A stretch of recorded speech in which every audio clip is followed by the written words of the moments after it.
Friends, 2030లో మన ప్రపంచంలో జరగబోతున్న మార్పులు. Number 1, artificial intelligence. 2030 నాటికి ఏఐ టెక్నాలజీ అన్ని బిజినెస్లలో ముందుంటుందని అంచనా వేయబడింది. Like in machine learning, computer vision and అలాగే న్యాచురల్ లాంగ్వేజ్ ప్రాసెసింగ్లకి చాలా డిమాండ్ రాబోతుంది. Number 2, internet of things, IoT. అంటే electronic devices device to device communicate చేసేలా స్మార్ట్ వరల్డ్లా మారబోతుంది. అంటే లైక్ ఎలెక్సా లాగా. Number 3, virtual and augmented reality, VR and AR. 2030 నాటికి మన ప్రపంచంలో ఫిజికల్ అండ్ డిజిటల్ వరల్డ్స్కి చాలా మార్పు వస్తుంది. ఫర్ ఎగ్జాంపుల్, డిజిటల్గా మీరు వీడియో కాల్స్ మాట్లాడుతుంటే మీరు మాట్లాడే వ్యక్తి మీ కళ్ళ ముందు ఉండేలాగా విఆర్ గ్యాడ్జెట్స్ అనేవి రాబోతున్నాయి. Number 4, 5G and beyond.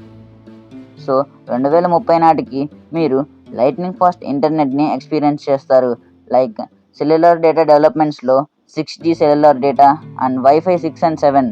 Number 5, quantum computing. Quantum technology చాలా ఎక్కువగా ఉంటుంది. 2030 నాటికి గణనీయమైన పురోగతులు ఆశించబడుతున్నాయి. ప్రస్తుత కంప్యూటర్ల కన్నా కాంప్లెక్స్ ప్రాబ్లమ్ని ఫాస్ట్గా సాల్వ్ చేసే కంప్యూటర్లు రాబోతున్నాయి.